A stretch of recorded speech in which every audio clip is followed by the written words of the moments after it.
El monte Vesubio, un volcán cerca de la bahía de Nápoles, en Italia, ha entrado en erupción más de 50 veces. Su erupción más famosa tuvo lugar en el año 79 después de Cristo, cuando el volcán sepultó la antigua ciudad romana de Pompeya bajo una espesa alfombra de ceniza volcánica. Cuando un grupo de exploradores redescubrió el sitio en 1748, se sorprendieron al descubrir que, debajo de una gruesa capa de polvo y escombros, Pompeya estaba casi intacta. Los edificios, artefactos y esqueletos que quedaron en la ciudad enterrada nos han enseñado mucho sobre la vida cotidiana en el mundo antiguo. Los colonos griegos hicieron que la ciudad formara parte de la esfera helenística en el siglo VIII a.C. Pompeya, una ciudad de mentalidad independiente, cayó bajo la influencia de Roma en el siglo II a.C. A principios del siglo I después de Cristo, la ciudad de Pompeya, ubicada a unos 5 kilómetros de la montaña, era un floreciente centro turístico para los ciudadanos más distinguidos de Roma. Elegantes casas y elaboradas villas se alineaban en las calles pavimentadas. Turistas, gente del pueblo y esclavos entraban y salían de pequeñas fábricas y tiendas de artesanos, tabernas, cafés, burdeles y casas de baño, y se relajaban en las plazas y mercados al aire libre.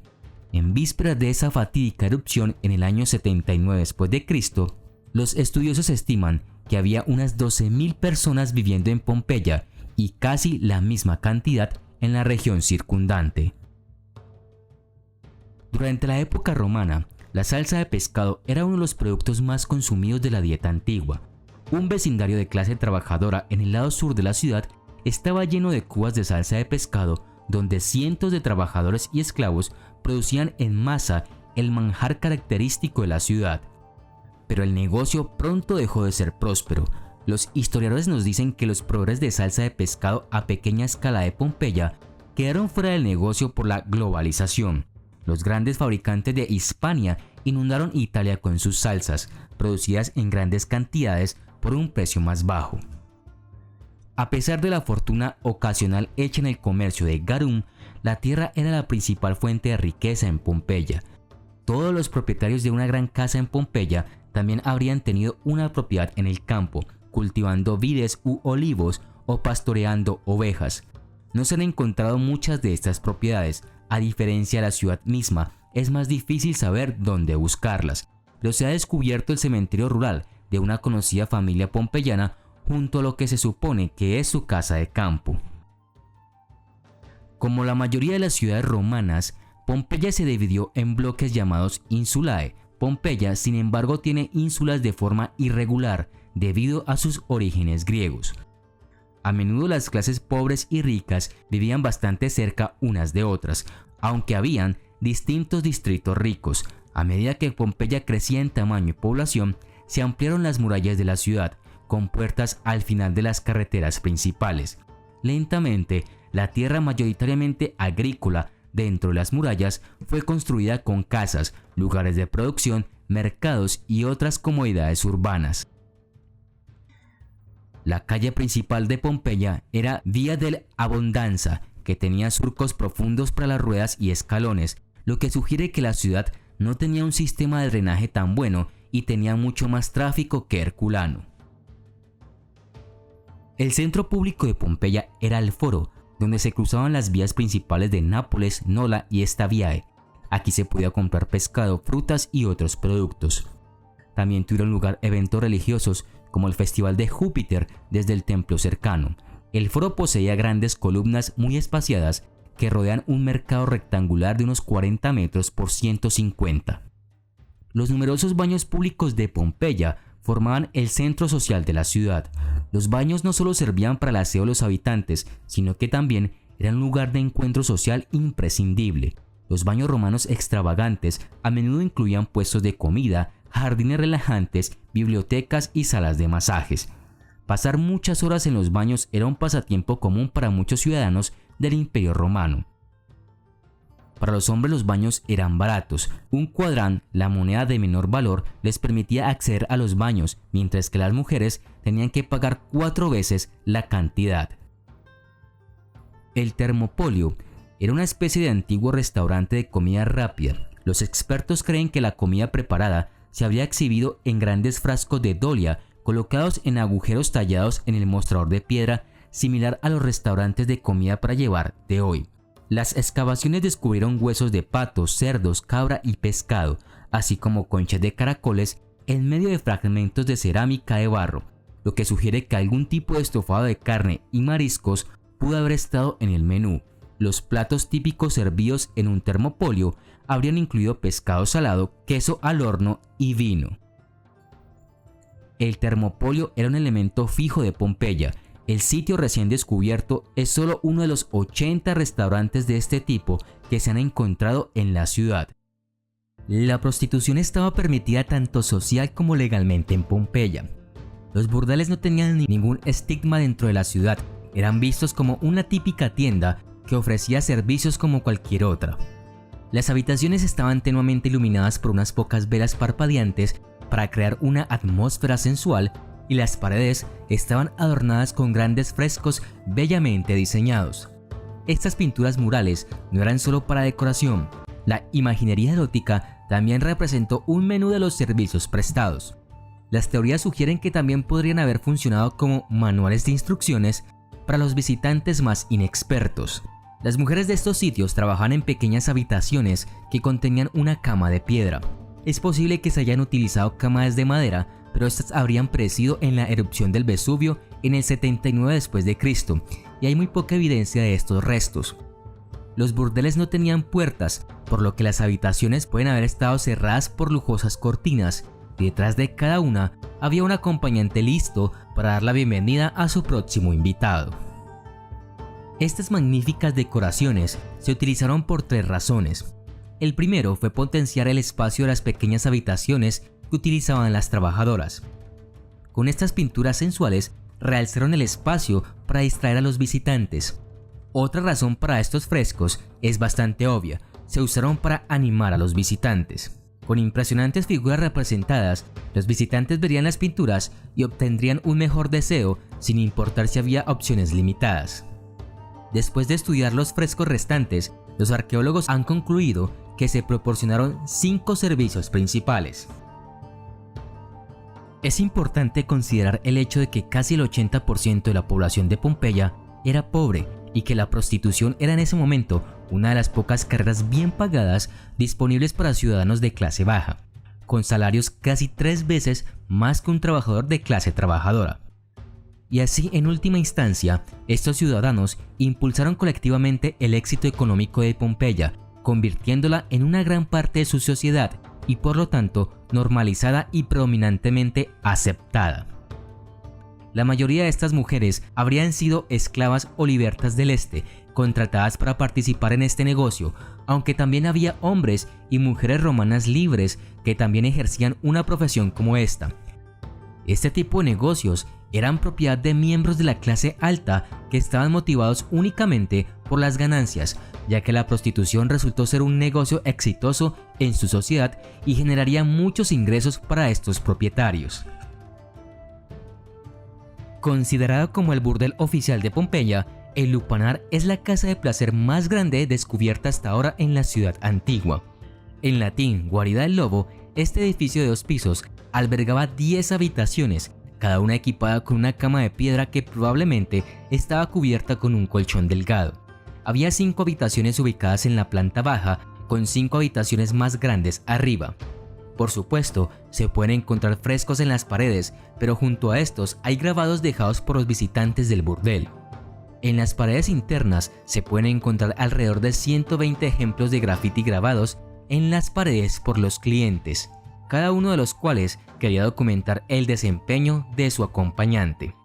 En el segundo piso hay mucho espacio para grandes grupos de personas, lo que sugiere que esta área del prostíbulo habría sido alquilada por aquellos que podían permitírselo, aquellos que deseaban simular un poco las fantasías mostradas en las obras de arte eróticas. Los clientes que buscaban el burdel siguieron un conjunto único de direcciones para ubicar el edificio. Falos tallados en las paredes y caminos de la ciudad apuntaban hacia el lupanar y daban indicaciones claras para llegar a este sitio. Los precios de los servicios en el lupanar eran muy bajos. Una de las razones era que estos burdeles eran frecuentados por los niveles más bajos de la sociedad. Los hombres ricos tenían sus propias esclavas personales y por lo tanto no necesitaban de estos servicios, y muchos clientes eran esclavos liberados o incluso esclavos en cautiverio en un día libre. Sugieren que los precios de los servicios promedio de una dama de compañía habrían variado según la edad, el atractivo y las habilidades de estas mujeres, donde una menos atractiva probablemente habría ganado hasta 2 monedas de cobre, el precio de una hogaza de pan, mientras que aquellas consideradas mujeres de más alto nivel habrían ganado 10 veces más que esto. Los trabajadores masculinos, por otro lado, habrían luchado para ganar tanto como esto, recibiendo solo una fracción del salario promedio de las mujeres. De la misma manera, los hombres acaudalados de Pompeya, que en aquellos tiempos eran figuras políticas como los magistrados, optaban por cuidar de su imagen, pero también disfrutar de los placeres que derivan de su riqueza y estatus. Estos habrían podido permitirse organizar un banquete donde se disfrutaba de la comida y el vino, así como los placeres que obtenían de sus propias esclavas. Los banquetes siempre eran extravagantes y mostraban la riqueza del anfitrión, sirviendo una variedad de comidas y bebidas caras. Cuanto más exótica era la comida, más impresionante era la fiesta, con mariscos importados, carne de pájaro y carne de todo tipo. El vino importado o de alta gama también estaba muy de moda en la alta sociedad, con cántaros y baldes llenos hasta el borde para ser servidos a los comensales borrachos. Y ya a altas horas de la noche, cuando la fiesta estaba encendida, se desataba el desenfreno y la depravación. El día había comenzado como cualquier otro en la antigua ciudad romana de Pompeya. Las tiendas estaban abiertas, los mercados estaban ocupados y los ciudadanos se reunían en el foro para discutir sobre política y negocios. Aunque un terremoto había sacudido la ciudad unos 17 años antes, la población en constante crecimiento no tenía motivo de preocupación en su vida diaria. El dinero de la inversión había dado lugares a grandes obras de renovación en toda la ciudad, que ahora se había vuelto bastante próspera. El futuro parecía brillante para esta bulliciosa metrópolis romana. Ni en sus pesadillas más oscuras podrían los 15.000 ciudadanos de Pompeya predecir la mano cruel que el destino estaba a punto de dar a su amada ciudad. Durante 4 días antes de esa fatídica fecha, las poblaciones aledañas habían sentido pequeños sismos, los cuales habían ido aumentando en frecuencia a medida que pasaban los días. Las señales de advertencia estaban allí, pero los romanos de esta región se habían acostumbrado a tal actividad sísmica. Según Plinio el Joven, el único testigo presencial que dejó un documento escrito sobreviviente de los hechos, tales temblores de tierra menores fueron frecuentes en la zona de Campania. En esta ocasión, sin embargo, representaban algo mucho más siniestro. El gigante dormido se estaba despertando. La presión ejercida por la roca fundida debajo del volcán estaba aumentando hasta tal punto que pronto no tendría a dónde ir más que hacia arriba. A la 1 de la tarde del 24 de agosto, el monte Vesubio anunció su despertar con una violenta erupción. Una enorme nube oscura envolvía el cielo azul sobre el volcán. La columna de piedra pómez volcánica, gases calientes y cenizas se elevó a 10 kilómetros hacia la atmósfera y se extendió por el horizonte como tinta negra sobre papel secante. Plinio describió su apariencia general como un pino porque se elevaba a gran altura sobre una especie de tronco y luego se partía en ramas. Cada segundo, 1,5 millones de toneladas de escombros volcánicos se arrojaban a la atmósfera, regurgitados desde las profundidades ardientes del gigante furioso. Ese día, el monte Vesubio liberó más de 100.000 veces la energía térmica de las 2 bombas atómicas lanzadas sobre las ciudades japonesas de Hiroshima y Nagasaki. La nube oscura no tardó mucho en recorrer la distancia de 8 kilómetros hasta Pompeya. La ciudad pronto se vio envuelta en la oscuridad cuando rocas fundidas, piedra pómez y cenizas calientes comenzaron a caer del cielo. Algunas personas huyeron hacia el mar, otros hacia el campo cercano. Muchos decidieron acurrucarse dentro de sus casas con la vana esperanza de evitar la tormenta, Las primeras muertes en Pompeya se registraron en esta etapa, cuando los techos plenos de edificios y casas comenzaron a derrumbarse bajo el peso de las cenizas y los escombros volcánicos, aplastando a las almas desafortunadas que habitaban entre sus muros. Las rocas que caían del cielo se cobraron la vida de otros. Gradualmente, la ciudad quedó enterrada bajo cenizas y escombros hasta una profundidad de casi 10 metros. Aunque se encuentra a unos 5 kilómetros más cerca del monte Vesubio que de Pompeya, la pequeña y rica ciudad costera de Herculano logró esquivar la mayor parte de la caída de ceniza y piedra pómez de la primera erupción, gracias a los vientos predominantes que empujaron la nube volcánica hacia el sureste, hacia Pompeya y sus alrededores. Sin embargo, la escena apocalíptica que se desarrollaba ante sus ojos fue suficiente para convencer a la mayoría de los ciudadanos de Herculano de huir de su ciudad. Alrededor de la 1 de la mañana, 12 horas después de que el volcán cobrara vida, la erupción entró en su segunda y más letal fase. La columna de escombros y gas alcanzó más altura y comenzó a debilitarse por su propio peso. En la madrugada del 25 de agosto, la columna colapsó cuando los gases se densificaron y ya no pudieron soportar su contenido sólido. La nube destructiva comenzó a correr por los lados del volcán. Esta fue la primera de 6 oleadas piroclásticas que caían del monte Vesubio ese día. Los desafortunados que fueron arrastrados por el oleaje murieron instantáneamente por exposición al calor, ya que las temperaturas dentro de este se dispararon hasta alrededor de 250 grados centígrados. Cuando el sol comenzó a salir en el segundo día de la erupción, la lluvia de ceniza sobre Pompeya comenzó a disminuir. Los ciudadanos dentro de los límites de la ciudad creyeron que todo había terminado y algunos de los que habían huido incluso comenzaron a regresar a sus hogares. Un breve y engañoso periodo de calma antes de que el monte Vesubio lanzara su cuarta oleada piroclástica. Esta llegó alrededor de las 7:30 de la mañana y se estrelló contra Pompeya a más de 200 km por hora, con temperaturas que ahora superan los 300 grados centígrados. Era una muerte segura en una fracción de segundo para todo ser vivo que residía en Pompeya en ese momento. Incluso aquellos que habían huido al campo no tenían garantizada su seguridad, ya que las marejadas se adentraron profundamente en el paisaje circundante. Una quinta oleada enterró a Pompeya para siempre. Plinio el Joven se encontraba en Miceno, al otro lado de la bahía de Nápoles. Incluso a esa distancia, los ciudadanos de Miceno sintieron los efectos de la erupción, con una gran caída de cenizas sobre el puerto romano. Plinio y su madre, junto con muchos otros, decidieron inicialmente quedarse allí y observar lo que sucedía al otro lado de la bahía. Ese mismo día, el tío de Plinio, conocido como Plinio el Viejo, había zarpado valientemente para ayudar a los que estaban atrapados cerca del volcán. Su cuerpo fue encontrado un par de días después. Lo más probable es que su muerte se debiera a los gases. Se oían los gritos de las mujeres, los sollozos de los niños y los gritos de los hombres, recordaba Plinio. La gente se lamentaba por su propio destino o por el de sus familiares.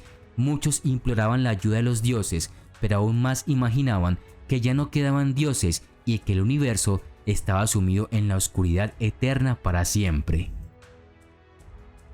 Aunque no se pueden conocer las cifras exactas, se estima que el número de muertos por la erupción oscila entre 13.000 y 16.000, lo que lo convierte en uno de los eventos volcánicos más letales de la historia.